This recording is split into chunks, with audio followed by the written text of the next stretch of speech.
Hello everyone, स्वागत है एक बार फिर से आप सभी का फिक्स टारगेट 2.0 परिवार के एक और नई क्लास में। दोस्तों, जितने भी स्टूडेंट ग्रेजुएशन फर्स्ट सेमेस्टर का एग्जामिनेशंस देने वाले हैं बिहार के किसी भी यूनिवर्सिटी से, तो आप लोग आज के इस पूरी क्लास को ध्यान से देखिएगा। चाहे आप आर्ट के स्टूडेंट है या फिर कॉमर्स के स्टूडेंट है या फिर साइंस के स्टूडेंट है, ये जो एईसी पेपर फर्स्ट है यह सभी स्टूडेंट के लिए कॉमन पेपर है।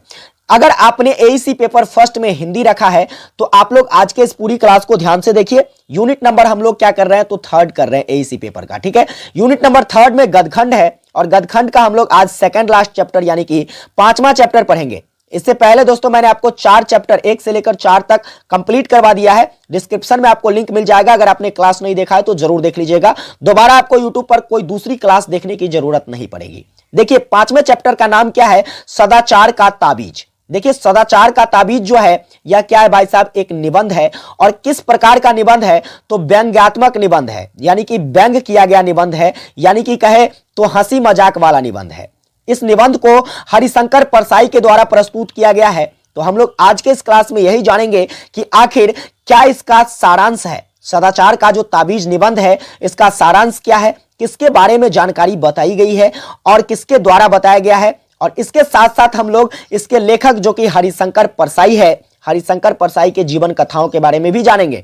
तो पूरी क्लास में बने रहिएगा। क्लासेस यदि आपको हेल्पफुल लगती है, चैनल पर नए हैं सब्सक्राइब करके नोटिफिकेशन बेल को ऑन कर लीजिएगा आने वाली हर क्लास के लिए, और अपने सभी दोस्तों को भी जरूर शेयर कीजिएगा। सेशन को एक प्यारा सा लाइक करके एक प्यारा सा कॉमेंट भी जरूर करके बताइएगा कि क्लास आपको कैसी लगी। आइए हम लोग बात करते हैं, सबसे पहले गद का परिचय करते हैं, यानी कि कहे तो गद का परिचय। मैंने क्लास के शुरुआत में पहले ही बताया कि कौन सा शीर्षक है भाई साहब, शीर्षक का नाम है सदाचार का ताबीज।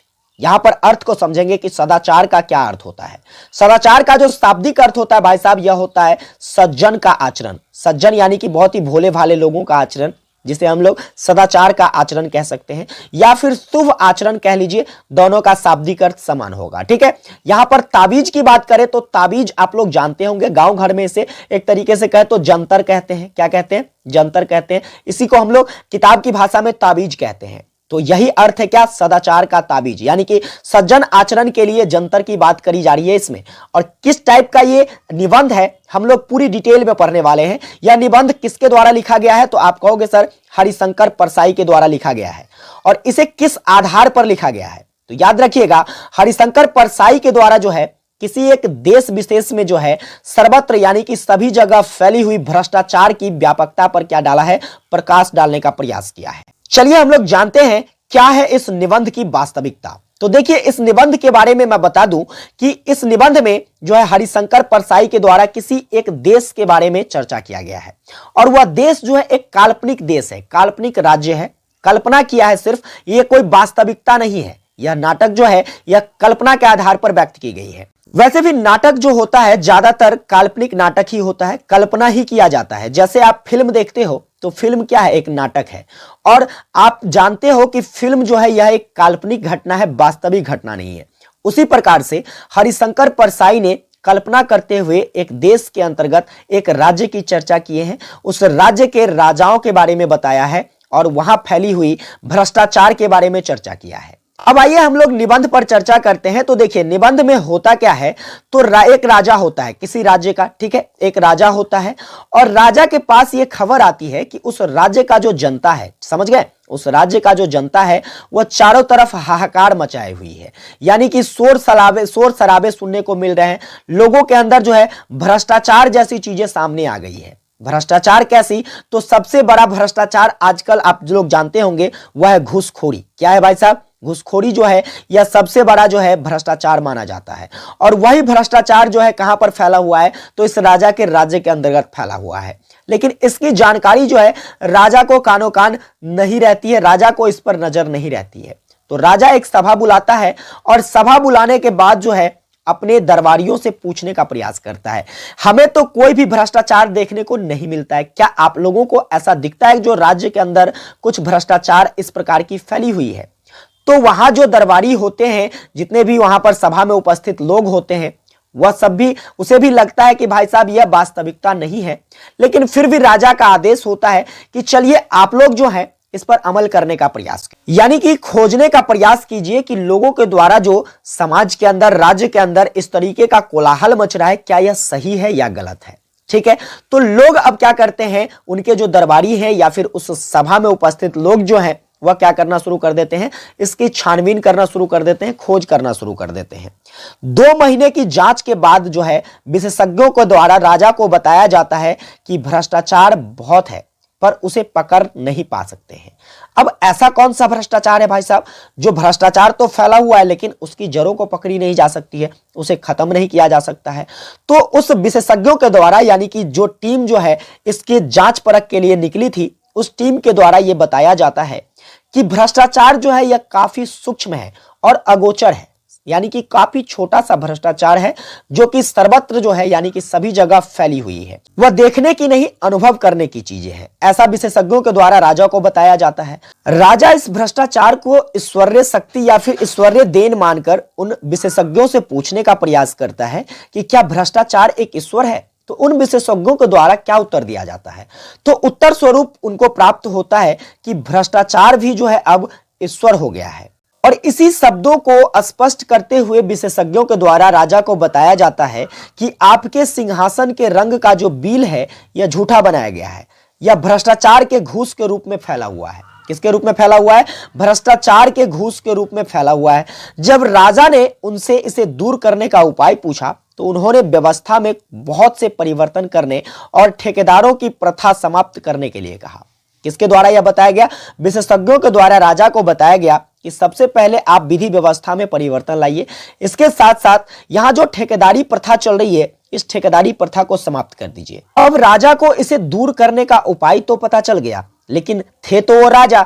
अब कोई राजा है तो बिना विचार विमर्श किए अपने सलाहकारों से सलाह लिए बिना कोई फैसला तो कर नहीं सकते हैं, क्योंकि फैसला एक ऐसा होना चाहिए जो राज्य के हित में होना चाहिए।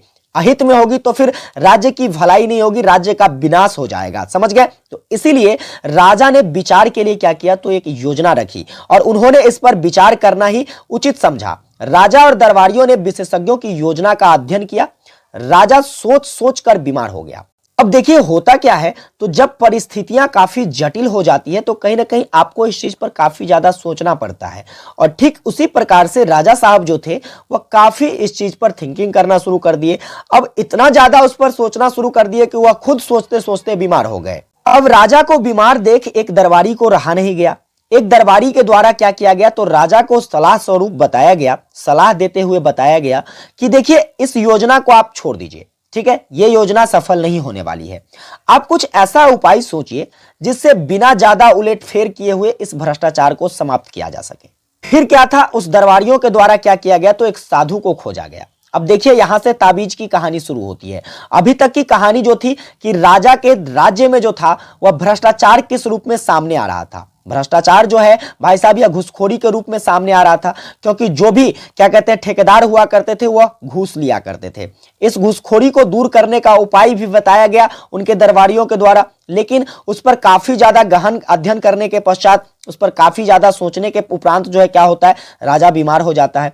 फिर एक दरबारी आकर कहता है कि भाई आप इसको छोड़ दीजिए, राजा साहब इसको क्या कीजिए, तो इस योजना को त्याग दीजिए, कुछ ऐसी योजना बनाइए जिससे जो है ज्यादा उलटफेर ना करना पड़े, ज्यादा उस पर सोचना ना पड़े और यह भ्रष्टाचार की जड़ जो है यह समाप्त हो जाए। इसके लिए एक साधु को खोजा गया और देखिए साधु के द्वारा एक सदाचार की ताबीज बनाई गई। साधुओं के द्वारा क्या किया गया, एक जंतर स्वरूप जो है सदाचार का ताबीज बनाया गया और जिसे भुजा पर बांधने से व्यक्ति सदाचारी बन जाता था। यानी कि वह एक इस प्रकार का ताबीज था जैसे होता कि नहीं, किसी को अगर मान लीजिए जादू टोना वाली कुछ ऐसी चीजें हो जाती है तो एक जंतर दे दिया जाता है तो उसको क्या करता है भाई, वह उसको सुरक्षित रखता है, उससे ठीक हो जाता है। ठीक उसी प्रकार से इस भ्रष्टाचार को दूर करने के लिए एक ताबीज बनाया गया, एक जंतर बनाया गया, सदाचार का ताबीज, ठीक है। और जब कोई व्यक्ति इसे अपने भुजा पर यानी कि अपने बाहों पर, अपने हाथों पर बांध लेता था तो वह सदाचारी बन जाता था, उसका आचरण जो है सज्जन की तरह हो जाता था, वह घूसखोरी बंद कर देता था। राजा को यह उपाय पसंद आ गया और एक मंत्री के सुझाव पर उसने साधु को ताबीज बनाने का ठेका भी दे दिया। अब काफी सारे ताबीज बनाए गए। इसके लिए उन्होंने 5 करोड़ रुपए इस कार्य के लिए किसको दिया, तो साधु को पेशगी के रूप में दिया, यानी कि जिसको आप लोग कहते हैं एडवांस, यानी कि जिसको बैना कह लीजिए, एडवांस के रूप में साधु को 5 करोड़ रुपए दिए गए और काफी ज्यादा संख्या में, लाखों की संख्या में ताबीज बनाए गए। और बनाने के उपरांत जो है जितने भी कर्मचारी, सरकारी कर्मचारी थे उनके राज्य में, उन सभी सरकारी कर्मचारी के भुजा पर इसको बांध दिया गया। अब कुछ दिनों बाद राजा साहब के मन में ख्याल आया कि हमने जो लोगों को, जितने भी सरकारी कर्मचारी थे, उसको ताबीज जो बनवाई थी, क्या उसका असर देखने को मिलता है। तो इस चीजों को चेक करने के लिए एक दिन राजा ने क्या किया, तो अपना बेस बदल लिया, ठीक है, और बेस बदलकर ताबीज का प्रभाव देखने के लिए वह कहां पहुंचा, तो सरकारी कार्यालय में पहुंचा। वहां पर किसी कर्मचारी को उन्होंने 5 रुपए देकर अपना काम करवाना चाहा। कितना रुपए देकर? 5 रुपए घूस के रूप में देकर अपना काम करवाना चाहा। लेकिन उस कर्मचारी ने क्या किया भाई, घूस लेने से मना कर दिया और उन्हें बताते हुए कहा कि घूस लेना जो है पाप है। अब यह सुनकर राजा साहब काफी ज्यादा खुश हो जाते हैं। उसे लगता है कि हमने जो ताबीज लोगों को, हमने सरकारी कर्मचारियों को जो ताबीज पहनाई थी, क्या कहते हैं, सदाचारी का ताबीज, वह ताबीज काम कर गया और अब कर्मचारी जो है ईमानदार हो गए हैं, वह घूस नहीं लेते हैं। इसी प्रकार समय बीतता गया। फिर राजा के मन में एक दिन ख्याल आया, तारीख थी 31 तारीख। उन्होंने फिर से सोचा कि चलो एक बार फिर से चेक कर लिया जाए। पहली बार ऐसा भी हो सकता है कि कहीं से भनक लग गई होगी कि राजा साहब चेक करने के लिए आ रहे हैं, उन्होंने घूस लेने से इनकार कर दिया। एक बार फिर मैं ट्राई करता हूं। राजा साहब 31 तारीख का समय था, वह उस दिन गया कहां पर, तो फिर से सरकारी कर्मचारी के पास पहुंचा और उसी कर्मचारी के पास पहुंचा जिसे उसने 5 रुपया देकर अपना काम करवाना चाहा था। अब इस बार क्या करता है भाई साहब, जब वो फिर से 5 रुपया का नोट दिखाता है उसे, तो कर्मचारी क्या करता है, उसे ले लेता है। अब यह देखकर राजा के मन में शक हो जाता है कि क्या इसने ताबीज पहना है कि खोलकर हटा दिया है। इसके लिए राजा क्या करता है, उसको पकड़ता है और उसकी बाहों को चेक करता है। ऐसा देखने को मिलता है कि भाई साहब उसके हाथों पर जो है ताबीज बंधा ही हुआ है। फिर राजा सोचता है कि ताबीज का असर इतना जल्दी खत्म कैसे हो गया। एक समय जब मैं इसके पास आया था तो यह घूस लेने से इनकार कर दिया था, 5 रुपए की घूस नहीं ली थी और उपदेश स्वरूप हमें बताया था कि घूस लेना पाप है। लेकिन 31 तारीख यानी कि आज जब मैं आया और इसे 5 रुपए का नोट निकाल कर दिया तो ये चुपचाप रख लिया। फिर राजा क्या करते हैं, तो ताबीज पर अपना कान लगाते हैं। कान लगाकर उससे निकलने वाली आवाजों को सुनने का प्रयास करते हैं। तो उससे जो आवाज निकल रही थी, वह किस प्रकार की आवाज निकल रही थी, तो ताबीज से बताया जा रहा था कि आज 31 तारीख है, आज तो ले लो, ठीक है, यानी कि महीने का आज क्या है, आखिरी दिन है, इसीलिए क्या करो भाई, आज घूस ले लो। इस तरीके की कुछ आवाज आ रही थी। तो इस प्रकार से व्यंग करते हुए इस निबंध को दर्शाने का प्रयास किया गया हरिशंकर परसाई के द्वारा। उम्मीद करता हूं आपको ये कहानी, ये निबंध जो है अच्छे से समझ में आया होगा। एक छोटी सी कहानी है, आप इसे गांव घर, जिस तरीके से घर में माँ लोरी सुनाती है बच्चों को, आप उस तौर तरीकों से इसे याद रख सकते हो। बहुत छोटा सा राज्य होता है, उसका एक राजा होता है। राजा जो है, एक समय ऐसा आता है कि सब पूरे राज्य में भ्रष्टाचार फैल जाता है और वो भी घूसखोरी जैसी भ्रष्टाचारी थी। तो इसके लिए सभा बुलाते हैं। सभा बुलाने के बाद उसका समाधान ढूंढने का प्रयास करते हैं। एक समाधान आती है जिसके कारण राजा खुद बहुत ज्यादा परेशान हो जाते हैं। उनके दरबारियों के कहने पर क्या होता है, तो भाई साहब एक साधु खोजा जाता है। उस साधु के पास क्या था, तो एक सदाचार का ताबीज होता है। वह सदाचार का ताबीज एक ऐसा ताबीज था जिसको हाथ पर बांधने से लोग ईमानदार हो जाया करता था। यह सुनकर राजा प्रसन्न होता है और उसको 5 करोड़ रुपए देते हैं। किसके लिए? 5 करोड़ रुपए देते हैं ताबीज बनाने के लिए। और लाखों की संख्या में ताबीज बनवाए जाते हैं। जितने भी सरकारी कर्मचारी होता है सब पर, सबके हाथों पर ताबीज बांध दिया जाता है। अब इसको चेक करने के लिए राजा क्या करते हैं, तो राजा भाई साहब एक दिन दफ्तर जाते हैं, कार्यालय जाते हैं सरकारी कर्मचारी के पास। वहां पर चेक करने का प्रयास करते हैं घूस देकर। एक बार तो पहली बार मना कर देता है कर्मचारी, लेकिन एक दिन फिर से चेक करने के लिए जब जाते हैं, महीने की आखिरी दिन थी, उस दिन क्या किया कर्मचारी ने, वह पैसा ले लिया। ऐसा इसलिए हुआ कि ताबीज से यह आवाज निकल रही थी कि भाई साहब आज आखिरी दिन है, आज तो कम से कम ले लो, ठीक है। तो इस पर क्या है, तो भाई साहब इस तरीके से बैंक किया गया है। तो आप लोग इस तरीके से समझ सकते हो। अब आइए जानते हैं कि हरिशंकर परसाई का व्यक्तिगत परिचय क्या है। पेपर में यहां से शॉर्ट टाइप क्वेश्चंस पूछा जा सकता है और ऑब्जेक्टिव क्वेश्चंस भी पूछा जा सकता है, इसलिए जरूर याद रखिएगा। बात करते हैं हरिशंकर परसाई की, तो हरिशंकर परसाई का वास्तविक नाम, जिसके नाम से यह फेमस है, वह है हरिशंकर परसाई। और इनका जन्म 22 अगस्त 1924 ईस्वी को जमानी ग्राम होशंगाबाद मध्य प्रदेश में हुआ है। इसके पिता का नाम क्या था, तो जुमक लाल प्रसाद था और इनकी माता का नाम चंपाबाई था। इसके साथ ही आपको याद रखना है, इन्हें कई सारे पुरस्कार मिले थे, जैसे कि साहित्य अकादमी पुरस्कार 1982 में मिला था। शिक्षा सम्मान हरिशंकर परसाई को 1992 में मिला और शरद जोशी सम्मान भी 1992 में ही मिला था।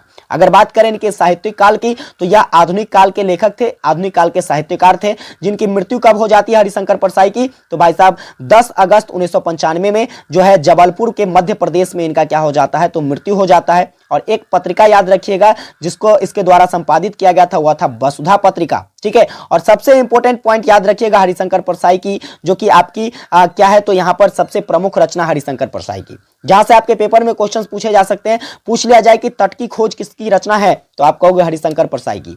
ज्वाला और जल, इसके बाद प्रेमचंद्र के फटे जूते, इसके बाद ठिठुरता हुआ गणतंत्र जो कि सबसे इंपॉर्टेंट है, याद रखिएगा। इसके बाद भूत के पांव पीछे, ये भी इंपॉर्टेंट है। हंसते हैं रोते हैं, ये भी इंपॉर्टेंट है। ये सारे फैक्ट्स को आपको याद रखना है। ये सभी की सभी रचनाएं हरिशंकर परसाई की रचना है। तो ये कुल जानकारी थी हरिशंकर परसाई के बारे में, और इनके द्वारा एक व्यंग्यात्मक निबंध जो कि क्या था भाई साहब, सदाचार का ताबीज, इस पर मैंने पूरी डिस्कशन कर दी है। उम्मीद करता हूं आपको आज की क्लास काफी ज्यादा हेल्पफुल लगी होगी। आने वाली क्लास के लिए चैनल को सब्सक्राइब करके नोटिफिकेशन बेल को ऑन कर लीजिएगा। सेशन को एक प्यारा सा लाइक करके अपने सभी दोस्तों को भी जरूर शेयर कर दीजिएगा, विशेष आप लोगों के साथ। मिलते हैं अगली क्लास में, तब तक के लिए जय हिंद, वंदे मातरम।